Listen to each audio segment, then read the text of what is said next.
గ్రామ ప్రజలకి మరి వేరే వేరే గ్రామాల నుంచి వచ్చినటువంటి మిత్రులందరికీ కూడా బాబాసాహెబ్ అంబేద్కర్ గారి జయంత్యోత్సవ శుభాకాంక్షలు. నేను దీని తర్వాత నాగర్ కర్నూలులో ఒక 2-3 మీటింగ్లు అటెండ్ చేసేది ఉంది. రాము నాకు ఫోన్ చేసి, అన్న మీరు ఖచ్చితంగా రావాలి మా ఊరికి అనగానే, రాముని నేను చాలా ఇష్టపడతా, చాలా కష్టపడి పైకి వచ్చినటువంటి వ్యక్తి. ఆయన మాటని గౌరవించి కార్యక్రమాన్ని వేరే వాళ్ళకి పోస్ట్పోన్ చేసి నేను ఈ గ్రామానికి రావడానికి ప్రధానమైన కారణం మాత్రం తమ్ముడు.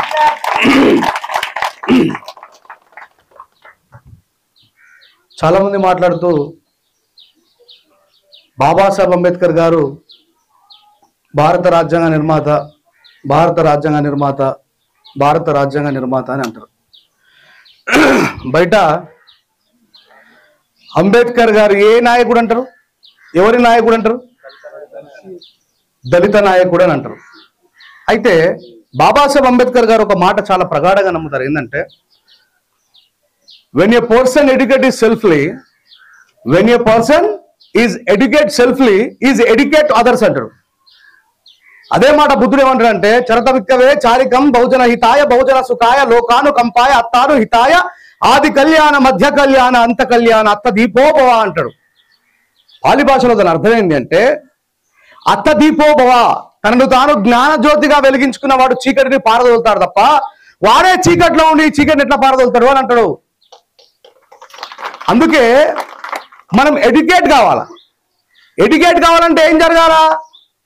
ఇందాక అన్న మాట్లాడుతూ చెప్తున్నావు, ప్రోగ్రామ్ ఇవ్వాలి, వాళ్ళకి కార్యక్రమం ఇవ్వాలి. బాబాసాహెబ్ అంబేద్కర్ గారి గురించి నిరంతరం మాట్లాడుకునేటువంటి ఆలోచన యొక్క శక్తిని రగిలించాలా. మరి ఎట్లా? ఏప్రిల్ 14 మాత్రమే చాలా మందికి గుర్తుంటుంది, డిసెంబర్ 6 చాలా మందికి తెలియదు మన సమాజం. ఇందాక గౌడ్ సాబ్ మాట్లాడుతూ నాకు తెలిసి బీసీలు చాలా మంది వచ్చింది అనుకుంటారు. ఎంతమంది ఒకసారి చేయలేకపోరు. Very good, super, very good. ఎందుకంటే ఇది బీసీలు జరపాల్సిన కార్యక్రమం, ఎస్సీలు జరపాల్సిన కార్యక్రమం కాదు. బాబాసాహెబ్ మనకు 15% ఇచ్చిండు, వాళ్ళకి 27% ఇచ్చిండు, అందరికంటే ఎక్కించింది కాబట్టి వాళ్ళు చేయాలి. నిజం ఇది, ఏదో రోజు అది జరుగుతుంది. అయితే బాబాసాహెబ్ అంబేద్కర్ అనేటువంటి వ్యక్తి కేవలం దళిత నాయకుడు అని ఈ దేశంలో ముద్ర వేసిండ్రు. ఈ రోజు ఎకనామికల్లీ వీకర్ సెక్షన్ అనేటువంటి ఒక సర్టిఫికేట్ తీసుకుంటున్నారు. ఈ WS ఎకనామికల్లీ వీకర్ సెక్షన్. అంతకుముందు ఎకనామికల్లీ బ్యాక్వర్డ్ క్లాస్ EBS అని ఉండేది. అయితే ఈ ఎకనామికల్లీ వీకర్ సెక్షన్ 10% రిజర్వేషన్ తీసుకుంటున్న వాళ్ళలో ఎవరుంటారో తెలుసా మనకి? చెప్తారా ఎవరైనా? ఓసీలు. ఓసీ అంటే అప్పర్ క్లాస్. ఎఫ్సీలు అంటే ఫార్వర్డ్ క్లాస్. ఎస్సీ అంటే షెడ్యూల్ క్యాస్ట్ కాదు. ఎస్సీ అంటే షెడ్యూల్ క్యాస్ట్ కాదు. మనం కూడా బాబాసాహెబ్ అంబేద్కర్ గారి మీద ఎంతో ప్రేమ ఉన్నా, బాబాసాహెబ్ అంబేద్కర్ గారి కోసం ప్రాణం ఇచ్చేంత అన్నీ ఉన్నా మనం కూడా భారత రాజ్యాంగాన్ని తీసి చదవలేదు. భారత రాజ్యాంగం యొక్క భాషలో షెడ్యూల్ క్లాజ్ ఎవరైతే ఈ రాష్ట్రంలో ఉన్నటువంటి మాలామాదిగలు అంటరాని తలను అనుభవిస్తూ దౌర్భాగ్యమైన జీవితాలు అనుభవిస్తున్నారో వాళ్ళని ఈ తెలుగు నేల పైన మాలామాదిగా పిలుస్తున్న ఆ జాతిని తీసుకుపోయి షెడ్యూల్ క్లాజ్ లో చేర్చిండ్రు. అదే మీరు తమిళనాడుకి వెళ్తే మంగళి కులస్తులు ఎవరైతే ఉన్నారో వాళ్ళు అన్టచబిలిటీ అనుభవిస్తున్నారు కాబట్టి వాళ్ళని షెడ్యూల్ క్లాజ్ లో చేర్చిండ్రు. ఇక్కడ షెడ్యూల్ క్లాజ్ లో ఉన్నవారు ఎవరు? మాలామాదిగలు, అవునా? మరి అక్కడ తమిళనాడులో మంగళి కులస్తులు చేస్తారు. దాని నుంచి ఇంకొంచెం పక్కకు పోతే కేరళలో గౌడు కులస్తులు ఎవరైతే ఉన్నారో మన గౌడ్ సాబ్, వీళ్ళని అక్కడ రాజ్యాంగం, అక్కడ ఉన్నటువంటి గవర్నమెంట్ షెడ్యూల్ క్లాజ్ లో చేర్చింది. ఇక్కడ మాలామాదిగలు ఎస్సీలు అయితే, తమిళనాడులో మంగళి వాళ్ళు ఎస్సీలు అయితే, కేరళలో గౌండ్లు ఎస్సీలు. ఇట్లా ఈ భారతదేశంలో ఉన్నటువంటి చాలా రాష్ట్రాలలో ఎస్సీలు ఎస్టీలుగా పిలువబడుతున్నటువంటి కులస్తులు డిఫరెంట్ ప్లేసెస్ లో మారుతూ ఉంటారు. ఇక్కడ ఎస్టీలు బంజారాస్, లంబడోళ్ళు ఎస్టీలు షెడ్యూల్ ట్రైబ్స్ కదా. మరి అదే షెడ్యూల్ ట్రైబ్ వాళ్ళు రాజస్థాన్ పోతే రాజపుతులు. అంటే బాబాసాహెబ్ అంబేద్కర్ గారు రాసిన రాజ్యాంగాన్ని చదవకుండా మనము బోధిస్తున్నాం. బాబాసాహెబ్ అంబేద్కర్ గారు రాసినటువంటి రాజ్యాంగాన్ని చదవకుండా ఈ దేశము నడిపిస్తున్నది. అసలు రాజ్యాంగం లోపల ఏమున్నదో చాలా మందికి తెలియదు. ఇప్పుడు 10% రిజర్వేషన్ తీసుకుంటున్నటువంటి రెడ్డి కులస్తులు కావచ్చు, వెలుమ కులస్తులు కావచ్చు, దాంట్లో ఉన్నటువంటి పేదవాళ్ళు చాలా మంది బయట మాట్లాడుతూ ఉంటారు, అరే అంబేద్కర్ మంచోడైతే మాలో ఉన్నటువంటి పేదవాళ్ళకి ఎందుకు రిజర్వేషన్ ఇవ్వలేదని చెప్పేసి బయట సహజంగా ఒక క్వశ్చన్ వస్తుంది. వస్తారా రాదా? మీ ఎస్సీ ఎస్టీలకు ఇచ్చింది, బీసీలకు తెలియదు, ఇప్పుడు మనం మొత్తుకున్న నుంచి చాలైంది, కానీ మీ ఎస్సీలకు రిజర్వేషన్ ఇచ్చింది బాబాసాహెబ్ అంబేద్కర్ గారు, మరి అగ్రవర్ణాల్లో ఉన్నటువంటి పేదవాళ్ళకి ఎందుకు రిజర్వేషన్ ఇవ్వలేదు అనేటువంటి ఒక క్వశ్చన్ మనకు బయట వినిపిస్తుందా, వినిపించదా? సమాధానం చెప్పాలా యూత్? వినిపించినప్పుడు చెప్పాలా, ఎందుకంటే మనకు కోపం ఉంటుంది, చెప్పాలనిపిస్తుంది, కానీ మనకు రాజ్యాంగం తెలియదు. రాజ్యాంగం తెలవాలంటే కార్యక్రమాలు జరగాల, సుదీర్ఘమైనటువంటి కార్యక్రమాలు జరగాల, చర్చలు జరగాల, మనం కూడా మీటింగ్లు పెట్టుకోవాలా, వినాలా, వినేంత ఓపిక ఉండాలా. 4:30కు లేచి వచ్చినా నేను మా ఇంటికి వెళ్ళి మీ ఊరికి రావాలి, 4:30కి లేచి వచ్చినా నేను. హైదరాబాద్కి 250 కిలోమీటర్ల దూరంలో ఉన్నా నేను. ఎందుకోసం వచ్చినా? ఏమయ్యా మహేష్ ఉన్నావా? మీరు ఇచ్చే డబ్బుల కోసం రాలే, మీరు ఇచ్చే డబ్బుల కోసం రాలే. నేను కూడా ఏసీలో కూర్చొని పాటలు రాసుకుంటే లక్షలు సంపాదించవచ్చు, కానీ ఎందుకోసం వచ్చినా? ఇక్కడ నా జాతి ఉన్నది, బాబాసాహెబ్ అంబేద్కర్ గారి యొక్క ఆలోచన. జాతి అంటే మళ్ళీ భారత జాతి, దాంట్లో మాలామాదిగా జాతి అనుకోదు. ఏమో మొత్తం కన్ఫ్యూజ్ చేసి పెట్టి పారేసిండు. మనకంటే ముందున్నటువంటి వాళ్ళు సరిగ్గా తెలియక చదవక దళిత జాతి ఆనిముత్యం బాబాసాహెబ్ అంబేద్కర్, దళితుల ఆరాధ్య దైవం బాబాసాహెబ్ అంబేద్కర్ అని చెప్పి బాబాసాహెబ్ అంబేద్కర్ని ఒక పంజరంలో బంధించారు. మనం ఏం చేయాలంటే, అందుకే చెప్పిన ఫస్ట్, ఏ పర్సన్ ఎడ్యుకేటెడ్ సెల్ఫ్లీ. ఎవరు నేర్పించాలి మనకు? ఒక విద్యార్థి చదువుకుంటేనే కదా గురువుగా మారేది, గురువు అయితేనే కదా నేర్పేది. మరి మనం ఎప్పుడైనా అంబేద్కర్ గారి పుస్తకాలు పట్టి చదివినామా? మహాత్మా జ్యోతిబా ఫులే లేకపోతే, ఆయన ఒకవేళ విద్యాలయాలు స్థాపించకపోతే బాబాసాహెబ్ అంబేద్కర్ గారి తండ్రి అయినటువంటి భీమరావు రామ్జీ సక్పాల్ వారు చదువుకునేవారు కాదు. అంటే మహాత్మా జ్యోతిబా ఫులే ఒక బీసీ కులస్తుడుగా ఉన్న ఆయన ఈ దేశంలో ఉన్నటువంటి పీడిత ప్రజలందరికీ చదువు లేకపోవడం వల్లనే వీళ్ళు ప్రశ్నించడం మానేశారు, చదువు లేకపోవడం వల్లనే సత్యానికి అసత్యానికి అబద్ధానికి నిజానికి మధ్య ఉన్నటువంటి వ్యత్యాసం ఏంటో తెలుస్తలేదని, ఈ యొక్క విద్యను మనకు అందించగలిగితే మిగతా అన్ని కూడా వాళ్ళే సాధించుకుంటారని బాబాసాహెబ్ అంబేద్కర్ గారి యొక్క తండ్రి గారు మహాత్మా జ్యోతిబా ఫులే స్థాపించినటువంటి స్కూళ్లలో చదువుకుని, బాబాసాహెబ్ అంబేద్కర్ గారికి చిన్నప్పటి నుంచి ప్రతిసారి మహాత్మా జ్యోతిబా ఫులేనే బాబాసాహెబ్ అంబేద్కర్ గారి తండ్రి అయినటువంటి రామ్జీ సక్పాల్ గారు చెప్తారు, బిడ్డ మన సామాజిక వర్గాలన్నీ కూడా అన్ని వెనుకబడడానికి గల కారణం అవిద్య మాత్రమే. అందుకే ఆ విద్యని జ్ఞానార్జన ఒక దాహంగా తీసుకొని దాన్ని చదువుతా ఉండాలన్నారు. డిగ్రీ చదువుకున్న వాళ్ళు ఎంతమంది ఉన్నారో చేయలేకపోయిన సభలో?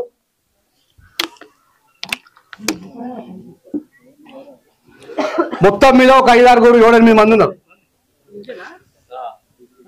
193 దేశాలలో, మంచిగానండి, 193 దేశాలలో 32 డిగ్రీలు కలిగిన ఏకైక వ్యక్తి డాక్టర్ బాబాసాహెబ్ అంబేద్కర్ గారే. ఒకటే డిగ్రీకి దమ్ముకొచ్చింది మనకు. ఎంత? ఒకటే డిగ్రీకి దమ్ముకొచ్చింది. మరి నీకు లొట్టపీసి వేరేతో నువ్వు వాదోపవాదం ఎట్లా చేస్తావు? ఎందుకంటే యువర్ నాట్ ఎడ్యుకేట్ యువర్ సెల్ఫ్లీ కదా. నువ్వు డిగ్రీకి అయిపోయింది, ఇది నువ్వు గింతే, నువ్వు బండవు కొండతో ఎట్లా పోరాటం చేస్తావు? బాబాసాహెబ్ అంబేద్కర్ గారి ముందర మాట్లాడడానికి గాంధీ గారు కానీ, నెహ్రూ కానీ, లాలా లజపతి రాయ్ కానీ ఎవరైనా ఎందుకు భయపడ్డారు? బాబాసాహెబ్ అంబేద్కర్ గారు ఒక రాజకీయ నాయకుడు కొడుక? బాబాసాహెబ్ అంబేద్కర్ గారు ఒక వ్యాపారవేత్త కొడుక? బాబాసాహెబ్ అంబేద్కర్ ఒక భూస్వామి కొడుక? బాబాసాహెబ్ అంబేద్కర్ కోటీశ్వరుడా? మనందరికంటే బిచ్చగాడు బాబాసాహెబ్ అంబేద్కర్, కానీ ఈ ప్రపంచంలో అందరికంటే జ్ఞానోదయం కలిగిన వ్యక్తి కాబట్టి ఆయన ముందర వాళ్ళు మాట్లాడలేదు. బాబాసాహెబ్ అంబేద్కర్ గారు లార్డ్ మౌంటైన్ బాటనీ దేశాన్ని పరిపాలించిన చివరి బ్రిటిష్ ప్రధాని. బాబాసాహెబ్ అంబేద్కర్ గారు వస్తుండే ఆయన లేచి నిలబడుతుండే, బాబాసాహెబ్ కూర్చున్న తర్వాత ఆయన కూర్చుంటుండే. ఈ దేశాన్ని పరిపాలించిన బ్రిటన్ ప్రధాని బాబాసాహెబ్ అంబేద్కర్ గారికి భయపడ్డాడు. ఏం చూసి భయపడ్డాడు?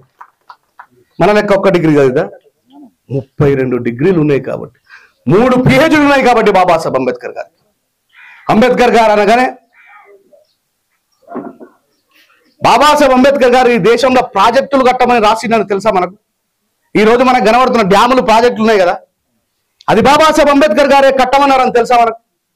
బిడ్డ, 2 కొండల మధ్యలో వర్షం పడుతున్నప్పుడు ఆ నీరును వృధా కాకుండా నేచర్ నుంచి వచ్చినటువంటి ఎంపైర్మెంట్ మనం ఉపయోగించుకోవాలా, అక్కడ ఒక బ్రిడ్జ్ని నిర్మాణం చేయాలా, ఆ నీళ్ళని మనం స్టోర్ చేసుకొని పెట్టుకోవాలా, నీళ్లు లేనప్పుడు గేట్లు తీసి దాన్ని ఉపయోగించుకోవాలని బాబాసాహెబ్ అంబేద్కర్ గారు దామోదర వ్యాలీ ప్రాజెక్ట్ కట్టిపోని చెప్పింది బాబాసాహెబ్ అంబేద్కర్. మన దళిత నాయకులకే తెలియదు ఇవన్నీ. ఏమంటారు? బాబాసాహెబ్ అంబేద్కర్ లేకపోతే మైక్ కొట్టలేమంటారు. మంచిదే కాదని నేను అట్లా, కానీ అంతకు మించి చదవాలి కదా మనం బాబాసాహెబ్ అంబేద్కర్ని. 1 డిగ్రీ చదివి మనం 32 డిగ్రీలు ఆయన గురించి మాట్లాడగలుగుతామా? అయ్యా అందుకే నేను ఈ మాట ఎందుకన్నా, మనం ఫస్ట్ ఎడ్యుకేట్ కావాలి. అత్తదీపోభవ. నువ్వు మన సమాజం ఏదైతే ఉందో అది అంధకారంలో బతుకుతున్నది. ఆ అంధకారంలో ఉన్నటువంటి సమాజాన్ని వెలుగు వైపు నడిపించాలంటే నువ్వు వెలుగు అయి ఉండాలా, నువ్వు టార్చ్ బేరర్ అయి ఉండాలా, నీ దగ్గర వెలుగు అనేటువంటి జ్ఞానం ఉండాలా అంటున్నా.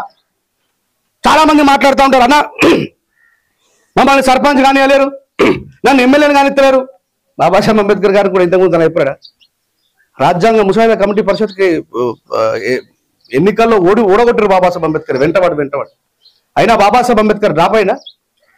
అయ్యా, ఈ ప్రపంచంలో అత్యంత అవమానాలు అనుభవించిన ఏకైక వ్యక్తి డాక్టర్ బాబాసాహెబ్ అంబేద్కరే. కాకపోతే ఎక్కడ కూడా ఆయన ఆశయం కోసం వెనుకడగేయాలి. మనని ఎవరైనా కొంచెం ఏమన్నా అంటే భార్యాని అమ్మ నన్ను స్టేజ్ మీదకి విలువని లేరని చెప్పి మనవాడు అలిగిపోతారు. ఉంటుందా ఉండదా మనోళ్ళకి? నన్ను స్టేజ్ మీద అర్రాక నిన్నగానే మొన్న వచ్చిన పోరని తీసుకుపోయి చైర్ మీద కూర్చొని పెడతారు. అయ్యా, 300 మందితో ప్రయాణం చేసేటువంటి ఫ్లైట్ ఒక జాగాలో నడుస్తుందట, మంచిగా రండి. దాని పక్కనే కూరగాయలు తీసుకోపోతున్నటువంటి కార్గో ఫ్లైట్ నడుస్తుందట, దాటి పక్క నుంచి రాకెట్ జీవనం అవుతుందట. ఏది స్పీడ్ నడుస్తుంది? రాకెట్ స్పీడ్ నడుస్తుంది. ఈ రెండు కలిసి అన్నాయట అని అమ్మ చూసినావా? 300 మంది ప్యాసింజర్లను మోసుకపోతున్నాను నన్ను కాదని, ఇంతగానం తినడానికి తిండిని మోసుకపోతున్నాను నిన్ను కాదని, ఆడు ఎంత స్పీడ్ పోయినా చూసినావా అన్నారు. ఈ 3 కలిసి ఎయిర్పోర్ట్లో ఆగిన తర్వాత ఆ ఎయిర్పోర్ట్ ఆయన పిలిచి అడిగిందట, ఏమ్రా నువ్వు ఇంత స్పీడ్ ఎందుకు పోతున్నావురా, వాళ్ళందరినీ క్రాస్ చేసుకోనంటే వాని గుద్దకు మంటలేదు, వీని గుద్దకు మంటలేదు, నాకు గుద్దకు మంటలేదు కాబట్టి నేను ఉడుకుతున్నాను. అంటే మోటు భాషలో తెలంగాణ భాషలో చెప్పినప్పటికీ ఎవరికైతే ఆశయం అనే ప్రేమ ఉంటుందో వాడు ఆగడండి ఎక్కడ. బాబాసాహెబ్ అంబేద్కర్ గారి యొక్క సిద్ధాంతం పట్ల నీకు స్మిత ప్రజ్ఞ ఉంటే నువ్వు నిరంతరం కార్యక్రమంలో ఉంటావు. లేకపోతే ఏప్రిల్ 14 ఒకటే గుర్తుండే, తర్వాత December 6 కూడా గుర్తున్నాయి మనకి. అంబేద్కర్ గారు విగ్రహాలలో లేరు, విగ్రహాలు ఉండాలా, ఉండొద్దని కాదు. అంబేద్కర్ గారు బ్రతుకున్న కాలంలో చెప్పారు బిడ్డ. ఒక చిన్న లైవ్ ఎగ్జాంపుల్ చెప్తా. బాబాసాహెబ్ అంబేద్కర్ బతుకున్న కాలంలో ఏం జరిగిందో నేను చెప్పిన మాటలన్నింటినీ కూడా మనసులో పెట్టుకొని మైండ్లో పెట్టుకోండి. అంబేద్కర్ గారు ఒక పుస్తకాన్ని ఆవిష్కరిస్తామని చెప్పేసి ఒక డేట్ ప్రకటిస్తే అక్కడికి అందరు పోయి కూర్చున్నారట. బాబాసాహెబ్ అంబేద్కర్ గారు స్టేజ్ మీద మాట్లాడుతున్నప్పుడు ఆ కింద ఉన్న ఆయన ఒక చీటీ రాసి ఇచ్చినట్టు, అయ్యా అంబేద్కర్ గారు మీరు ఆవిష్కరించబోతున్న పుస్తకావిష్కరణ సభలో నాకు కూడా మాట్లాడే ఒక 2 నిమిషాలు అవకాశం కల్పించమని. ఎన్ని నిమిషాలు? 2 నిమిషాలు మాట్లాడే అవకాశం కల్పించమంటే సరేనండి రండి మాట్లాడండి అని చెప్పినట. అంబేద్కర్ గారు రాసిన పుస్తకం మొత్తం కూడా ఇంగ్లీష్ భాషలో ఉంది. ఏ భాషలో ఉంది? మరి ఆ పుస్తకావిష్కరణకు వచ్చిన వాళ్ళ అమలోళ్ళు ఉన్నారు, మట్టి పని చేసేటోళ్ళు ఉన్నారు, మేస్త్రి పని చేసేటోళ్ళు ఉన్నారు, పూలు అమ్మేటోళ్ళు ఉన్నారు, చెప్పులు అమ్మేటోళ్ళు ఉన్నారు, చర్మాన్ని ఒలిసే వాళ్ళు ఉన్నారు. వాళ్ళందరూ వచ్చి కూర్చున్నారట. ఈయన అన్నారట, mister Ambedkar are you mad? Mister Ambedkar are you mad? నువ్వు రాసిన పుస్తకం మెట్రికులేషన్ పాస్ అయినా నాకే అర్థమవుతలేదు. మెట్రికులేషన్ అంటే SSC పాస్ అయినా నాకే అర్థమవుతలేదు. ఈ సగం తోతిగాళ్ళకి ఏం అర్థమవుతుంది అన్నాడు. ఏమన్నాడు? మెట్రికులేషన్ పాస్ అయినా నాకే అర్థమవుతుంది, ఇంకా పిసగిట్లో లేచింది. ఈ సగం పాపం ప్రేమి ఒకరికి అంగి లేదు, ఒకరికి ఏమో దోతి లేదు, షెడ్యూల్ నచ్చారు, వీళ్ళకి ఏం అర్థమవుతుంది అంబేద్కర్ అన్నాడు. బాబాసాహెబ్ అంబేద్కర్ గారి యొక్క స్మిత ప్రజ్ఞ ఎట్లా ఉంటుండే మన మీద, రాబోయే జనరేషన్ మీద బాబాసాహెబ్ అంబేద్కర్ గారి యొక్క ఆలోచన విధానం ఎట్లా ఉంటుండే, ఆయన ఏ కలలు కన్నాడు మన మీద, ఆయన మీద మన మీద పెట్టినటువంటి బాధ్యత ఏంది అని చెప్పడం కోసం ఈ ఉపమానం చెప్తున్నా మీకు. అన్నదట, అంబేద్కర్ నీకు ఏమైనా పిచ్చి గిట్ల లేచిందా?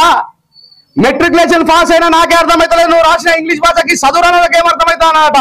అప్పుడు బాబాసాహెబ్ అంబేద్కర్ చాలా కామ్గా పోయి మళ్ళీ మైక్ పట్టుకొని, అయ్యా ఇది సింహాల భాష, సింహాలకే అర్థమవుతుంది, నీలాంటి ఊర కుక్కలకు కాదు అన్నాడట బాబాసాహెబ్ అంబేద్కర్ గారు. ఎందుకు అంబేద్కర్ అంత పెద్ద మాట అన్నావంటే, ఈ నీ కళ్ళ ముంగట కనబడుతున్నటువంటి అమాలి కడుపులా, ఈ మట్టి పని చేసుకునే వాళ్ళ కడుపులా రేపు పొద్దున ఈ ఇంగ్లీష్ భాష మాట్లాడే వాళ్ళు పుట్టబోతున్నారు, వాళ్ళు మిమ్మల్ని ప్రశ్నిస్తారు, జాగ్రత్త అని అన్నాడు బాబాసాహెబ్ అంబేద్కర్. మనమేమో ఒకటే డిగ్రీలో అయిపోయారు. అంబేద్కర్ మనల్ని ఏమన్నాడు? They should speak very clearly English, they can read everything, they can face everything in this country అన్నాడు. మనకి తిరిగేసరి కదా స్మిత ప్రజ్ఞ ఏంద్ర అని పురాణాలు అడుగుతా. అట్లా అంటే ఏంది బాబాయ్ అంటారు. అంటే చదువుకోకుండా ఏమీ సాధ్యం కాదు. చదువుకోవడానికి పల్సర్ బైక్ అవసరం లేదు, అవసరం. చదువుకోవడానికి రాయల్ ఎన్ఫీల్డ్ అవసరం లేదు, అవసరం.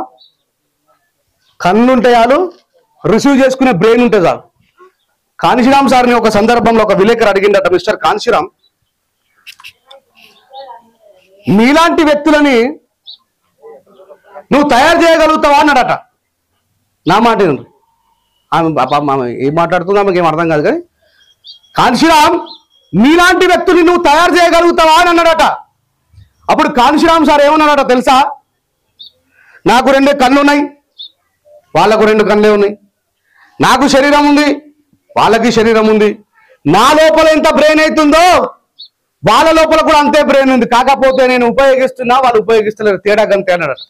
ఉపయోగించడం మానేసినాం, మనం ప్రశ్నించడం మానేసినాం. ప్రశ్నించాలంటే ఏం ప్రశ్నించాలో తెలియదు, ఎలా ప్రశ్నించాలో తెలియదు, జరుగుతున్న అన్యాయం ఏంటో తెలియదు, జరిగిన అన్యాయానికి న్యాయం ఎట్లా చెప్పాలో తెలియదు. ఇదంతా జరగాలంటే బాబాసాహెబ్ అంబేద్కర్ గారిని చదవాలా. అందుకే ఆయన ఏమన్నాడు? ఇది సింహాల భాష, సింహాలకు అర్థమవుతుంది, నీలాంటి ఊర కుక్కలు కదా అంటే ఆయన మనని ఏమన్నాడు? మరి మనలో నేను ఒకటే చెప్తున్నా, ఉద్యోగం కోసం చదివే చదువు వేరు, ఉద్యమం కోసం చదివే చదువు వేరు. గుర్తుపెట్టుకోండి. ఉద్యోగం కోసం చదివే చదువులా బంటోత్రాలు అవుతారు. They can't speak anything against of the government. Truly I'm saying Babasaheb Ambedkar గారు ఎవరు తప్పు అర్థం చేసుకోదు. గవర్నమెంట్ జాబర్ అని ఏమన్నా తెలుసా? Who was the people doing government job they are alternately slaves of the government అన్నాడు. ఏమన్నాడు? ఎవరైతే గవర్నమెంట్ జాబ్ చేస్తున్నారో వారు గవర్నమెంట్ ప్రభుత్వాన్ని ప్రశ్నించగలరా? ప్రభుత్వానికి వ్యతిరేకంగా పోరాటం చేయగలరా? అందుకే అన్నాడు బాబాసాహెబ్ అంబేద్కర్ గారికి ఈ దేశంలో గవర్నమెంట్ జాబ్ లేకునేనా? 32 డిగ్రీలకు ఏం గవర్నమెంట్ జాబ్ కావాలి చెప్పండి? ఎందుకు బాబాసాహెబ్ అంబేద్కర్ గారు జాబ్ చేయాలి? బాబాసాహెబ్ అంబేద్కర్ గారు జాబ్ చేయాలని చేయకపోయేదా? మనం ఏమనుకుంటామంటే ఉద్యోగం అత్తలేదు, ఏం చదువుకోవాలి? ఉద్యోగం కోసం చదివే అనిల్ అంబానీ గారు ఏ ఉద్యోగం చేసి కోటీశ్వరుడు?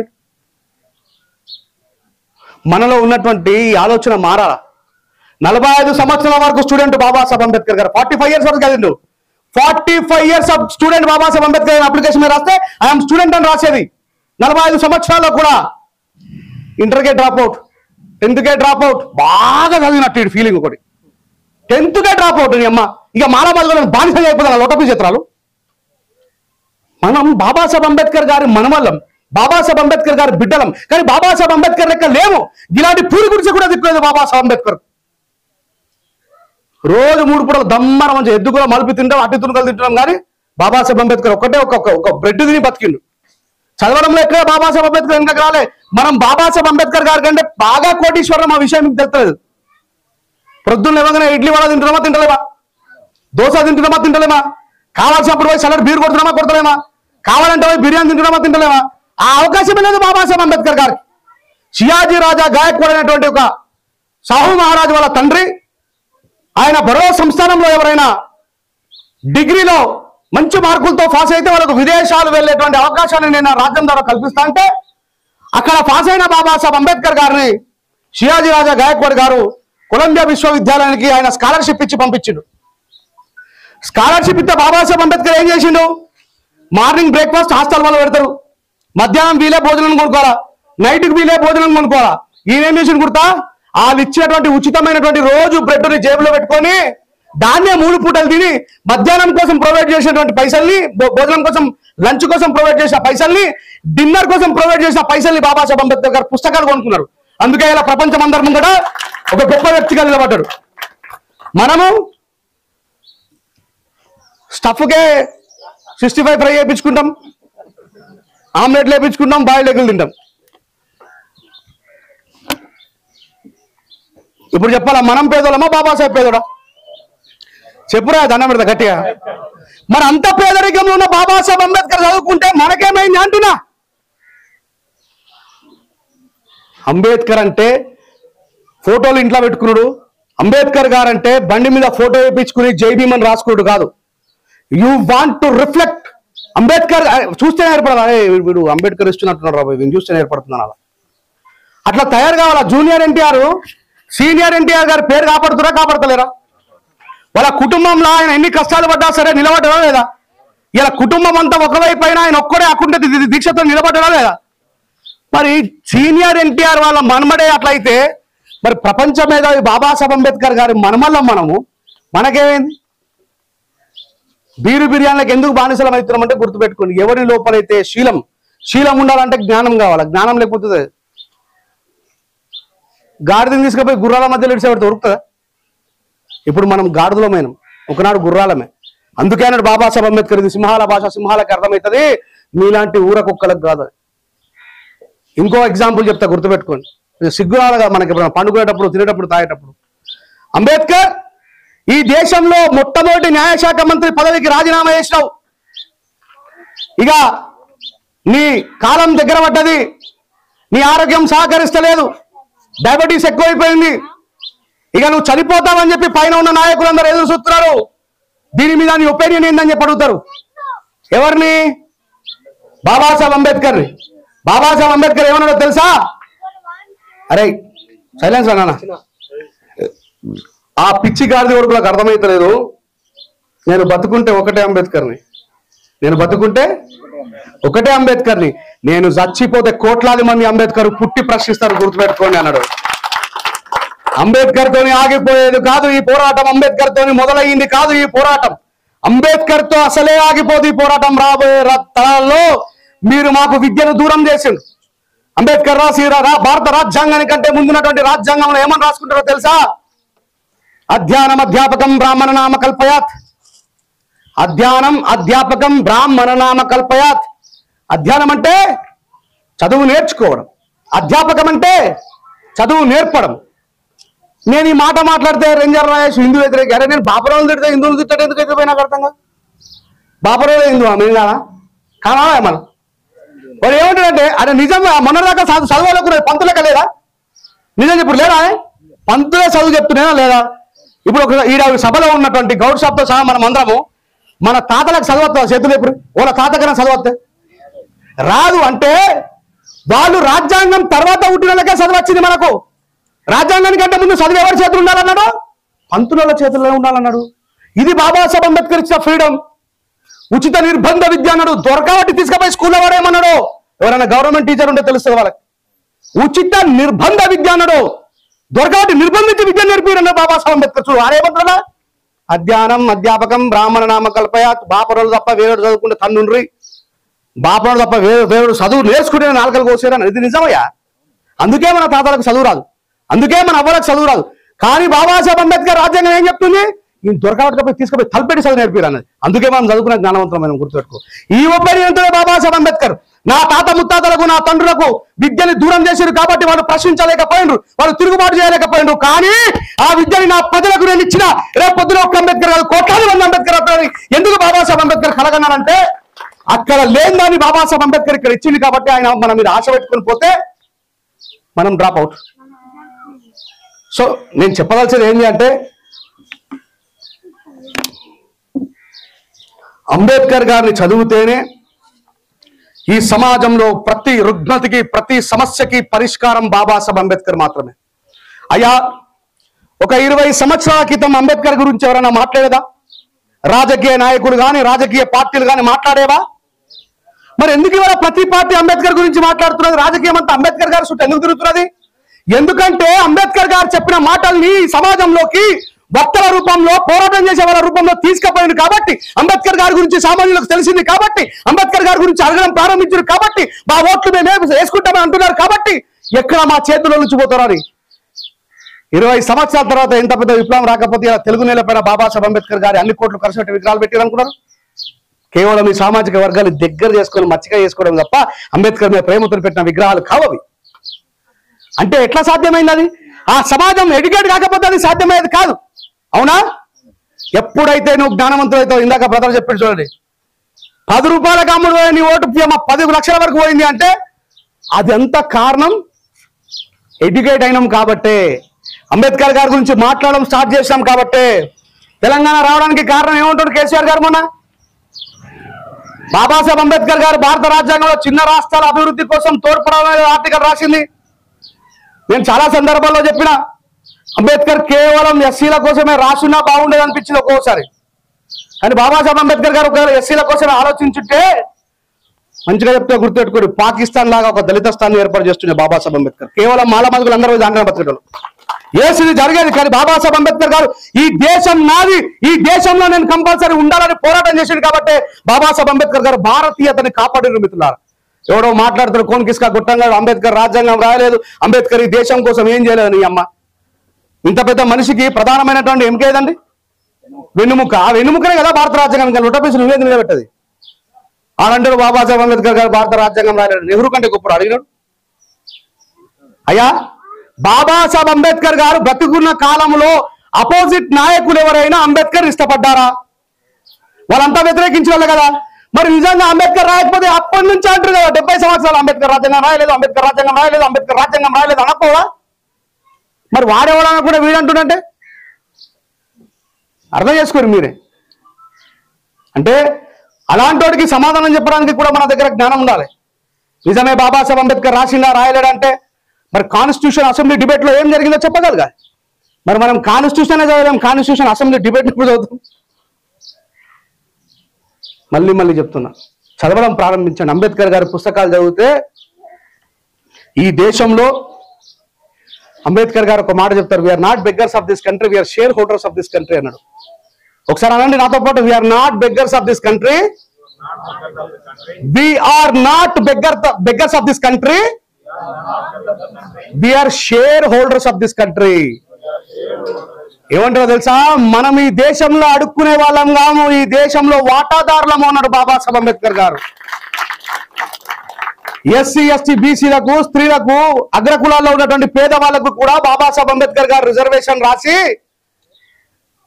వాళ్ళకు భూములు ఉండాలా, ఎట్టి కట్టం చేసే వాళ్ళు రెక్కల కష్టంతో పెట్టుబడి పెట్టి వాళ్ళకి government reserve bank of India నుంచి వాళ్ళకు లోన్లు ఇవ్వాలన్నారు. అసలు ఏమన్నా తెలుసా మనకు? అంబేద్కర్ అంటే రాజ్యాంగం రాజ్యాంగం రాజ్యాంగం. ఇంతమంది చదువుకున్న వాళ్ళని ఒక క్వశ్చన్ అడుగుతా, భారతదేశంలో ఏం ప్రాడక్ట్లు ఉన్నాయండి? ఏం తయారు చేస్తారు భారతదేశంలో? హార్వెస్టర్ తయారు చేశారా భారతదేశంలో? ఈ మైకును తయారు చేసినారు భారతదేశంలో? ఆ కెమెరాను తయారు చేశారా భారతదేశంలో? ఏమున్నది భారతదేశంలో? భారతదేశంలో ప్రొడ్యూస్ చేసేది ఏంటి చెప్పు? కెమెరా దింపటం వల్ల చెప్తారు మీరు. ఇంతమంది ఉన్నారు. భారతదేశంలో ఏం తయారు చేశారు? జేసీబీ తయారు చేశారా? మీద విమానం తయారు చేశారా? హెలికాప్టర్ తయారు ఏముంటుంది మరి భారతదేశంలో? ఇక మళ్ళీ మనం అందరం భారతీయులు. భారతదేశంలో పుట్టిన మనము భారతదేశంలో ఏం తయారు చేస్తారో తెలియదు మనం. అలా భారత్ మాతాకి జై. ఇంతమందిలో ఎవరు తెలియదా? అన్నం పండిస్తాం, అన్నం పండిస్తాం భారతదేశంలో. What is the producing of in India అంటే అగ్రికల్చర్, ఫుడ్. ఫుడ్. ఈ మైకు లేకపోతే బతుకుతామా బతుకమా? ఆ కెమెరా లేకపోతే బతుకుతామా బతుకమా? ఈ పైన ఎగిరే హెలికాప్టర్ లేకపోయినా బతుకుతామా బతుకమా? కరోనాలో ఏం నేను బతికాం?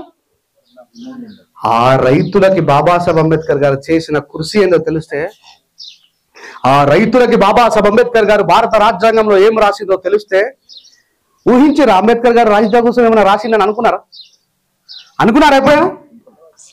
రైతులకి పంట రుణాలు ఇవ్వమని చెప్పింది భారత రాజ్యాంగంలో బాబాసాహెబ్ అంబేద్కర్ గారు. ఒకవేళ అకాల వర్షాల ద్వారా పంట నాశనం అయిపోతే పంటకు బీమాను చేయించి వాళ్ళకు డబ్బులు ఇవ్వమన్నది బాబాసాహెబ్ అంబేద్కర్ గారు. ఉచిత విధానాలు ఇవ్వాలన్నది బాబాసాహెబ్ అంబేద్కర్ గారు. ప్రాజెక్టులు కట్టి రైతాంగాన్ని డెవలప్ చేయమని చెప్పింది బాబాసాహెబ్ అంబేద్కర్ గారు. రైతు రుణమాఫీలు చేయమన్నది బాబాసాహెబ్ అంబేద్కర్ గారు. కానీ మనకు రైతు రుణమాఫీ అనగా రాజశేఖర రెడ్డి గుర్తొస్తాడు. రాజశేఖర రెడ్డి వాళ్ళ తాతనో, కేసీఆర్ గారి తాతనో, ఎన్టీ రామారావు గారి తాతనో చేయలే. అది చేసింది బాబాసాహెబ్ అంబేద్కర్ గారు. కానీ ఆయన పేరు మాత్రం ఎవరు తెలియదు.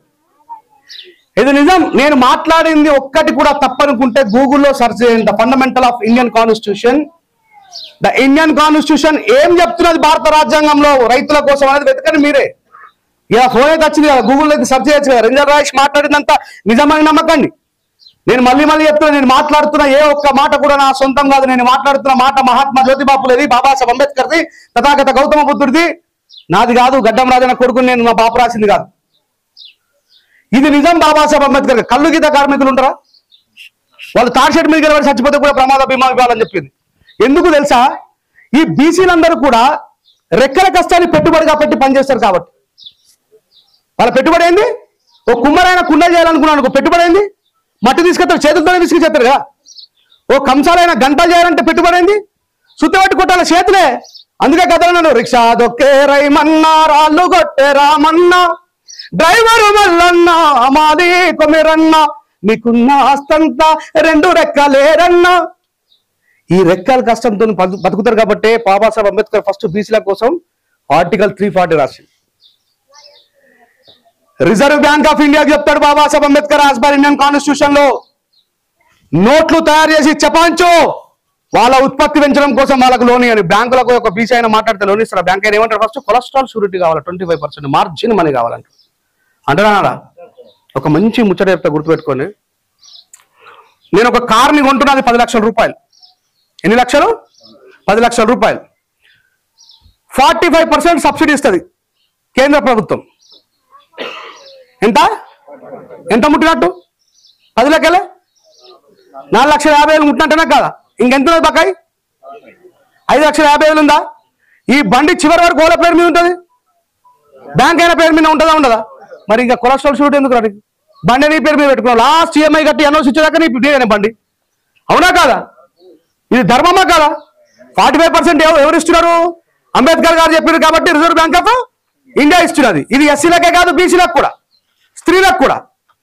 ఇది అడగగలుగుతాం ఒక బ్యాంక్ మేనేజర్ ని, mister bank manager, as per Indian constitution reservation bank of India 45% subsidy ఇస్తున్నది.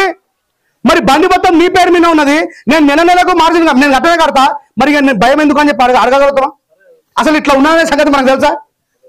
కానీ మన మీద పనిచేసే చెంచా రాజకీయ నాయకుడు ఆ రిజర్వేషన్ ఉపయోగించుకొని కోట్ల సంపాదిస్తున్నారు. అంటే అంబేద్కర్ గారు రాజ్యాంగంలో ఇవన్నీ రాసిందన్న సంగతి, అంబేద్కర్ గారి జీవిత చరిత్రనే చదవకపోతే, అంబేద్కర్ గారి యొక్క ఆలోచన విధానాన్ని మనం అర్థం చేసుకోకపోతే, చాలా మంది ఎస్సీలకు బాబాసాహెబ్ అంబేద్కర్ గారు అంటే ప్రాణం ఉంటుంది. ఎవరైనా అంబేద్కర్ గురించి ఉల్టా పల్టా మాట్లాడితే కొట్టేంత శక్తి ఉంటుంది, తన్నేంత ధైర్యం ఉంటుంది. కానీ వాళ్ళకి అంబేద్కర్ గారి గురించి తెలియకపోవడమే అన్ని సమస్యలకు కారణం మిత్రులారా. పాపం బీసీ మిత్రులు తప్పు కాదు, ఎందుకంటే వాళ్ళకి తెలియదు. వాళ్ళకి ఎప్పుడు ఒకటి పెడతానే ఉంటుంది లోపల, అరే చూసినా 30 మార్కులకు ఉద్యోగం వచ్చింది, అరే వాడికి 30 మార్కులకి ఉద్యోగం వచ్చింది, చూసినా మీరు మొత్తం వాళ్ళే దోసుకొని తింటారు అని చెప్పేసి వాళ్ళకి ఎక్కించిన కొద్ది వీళ్ళకేం అర్థం కాదు. మరి నువ్వు చెప్పాలి, అరే నాకు 30 మార్కులకు ఉద్యోగం, నీకు 35 కాదు, నాకు 10 అయితే నీకు 27 అని చెప్పాలి. చెప్పాలా లేదా? నేను మాట్లాడుతున్న భాష మీ అందరికి అర్థమవుతుందా? మళ్ళీ ఎందుకు అట్లా సైలెంట్గా ఉన్నారు? బీసీలకు ఎంత రిజర్వేషన్ ఉన్నది? 27% రిజర్వేషన్ ఉన్నది. చెప్పాలా వాళ్ళకి? ఎకనామికల్ వీకర్ సెక్షన్, రెడ్డిలు, రావులు, గోవటలు, బాపనోళ్ళు, మేము బాగా పెద్ద కులము అనుకునే వాళ్ళ పేదలకు ఎంత రిజర్వేషన్ ఉన్నది? 10%, 10% రిజర్వేషన్ ఉన్నది. రాజ్యాంగంలో గదే ఉన్నది. అది చదివితే తెలుస్తుంది. ఇది తెలియక బాబాసాహెబ్ అంబేద్కర్ గారిని, మిగతా వాళ్ళంతా మాలమాదిగ నాయకుడని, మనోళ్ళు తెలియక మాలమాదిగ నాయకుడని, ఇలా బాబాసాహెబ్ అంబేద్కర్ గారి జయంతిని 193 దేశాలలో చేస్తున్నారు. ఏం పేరుతో? అంబేద్కర్ గారి పేరుతో కాదు, నాలెడ్జ్ డే, ప్రపంచంలో జ్ఞానం ముట్టిన దినోత్సవంగా జరుపుతున్నారు. ఇలా బాబాసాహెబ్ అంబేద్కర్ గారు మునిమనమడు మలేషియా గవర్నమెంట్ ప్రతి పాఠశాలలో అంబేద్కర్ గారి జయంతి జరగాలని చెప్పేసి ఆడ స్కూల్ చాలిపెట్టి జయంతి చేస్తున్నారు. మన దగ్గర స్కూల్ బంద్ పెట్టి జయంతి చేసుకుంటున్నారు. ఎంత పెద్ద కుట్రను చూసారా? పిల్లగాళ్ళు వినకపోతే వాళ్ళకి ఎట్లా వెళ్తుంది? చాలా చాచా నెహ్రూ కానీ మిగతా వాళ్ళు అందరూ స్కూల్లో చేస్తారా చేయరా? అంబేద్కర్ చేస్తున్నారా? ఈరోజు బంద్ పెట్టే ఆ పిల్లలకి ఎట్లా వెళ్తుంది? ఇట్లా మనలాగా ఒకరు ప్రత్యేకమైనటువంటి సభను ఏర్పాటు చేసుకుని నాలంటే ఒకరు పిలిపించుకుంటే తప్ప తెలియదు. ఇది కూడా కుట్రలో భాగం. అర్థమవుతుందా?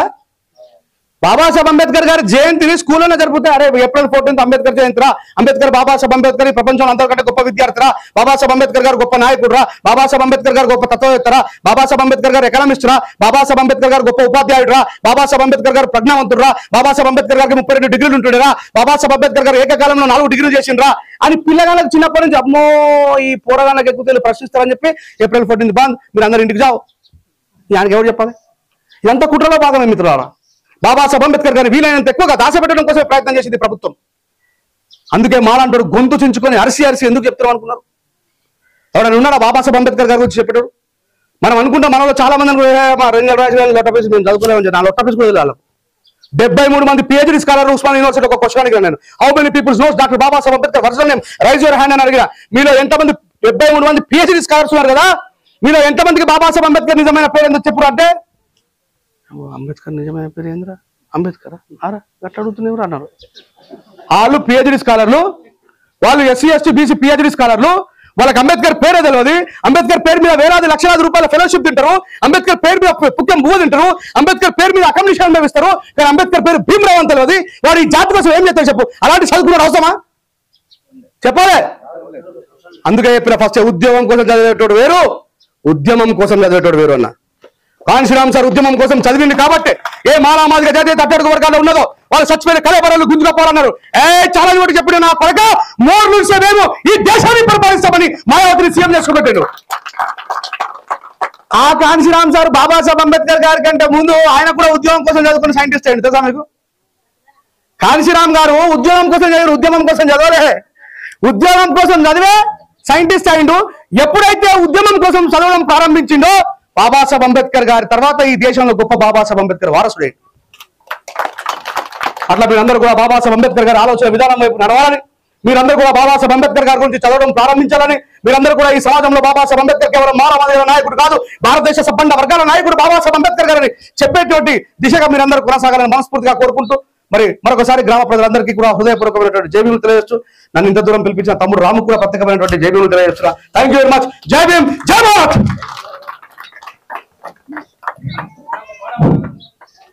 అక్షరాలుగా మార్చాడు భారత జన నుదిటి రాతను, భారత జన నుదిటి రాతను అంబేద్కరే మార్చాడు. ఏమైపోయే వాళ్ళమో అంబేద్కరే లేకుంటే, ఏ చీకటి మింగునో తను వెలుగై రాకుంటే. తరాల మనస్థితి గతులు మారక, తరాల మనస్థితి గతులు మారక తల్లడిల్లు కథ సకల జనం. బ్రతుకు అగ్గ కుల విష కౌగిట పడి నలిగిపోవు కథ నేటి దినం. ఏమైపోయే వాళ్ళమో మనమేమైపోయే వాళ్ళమో, నేడేమైపోయే వాళ్ళమో అంబేద్కర్ లేకుంటే. Thank you.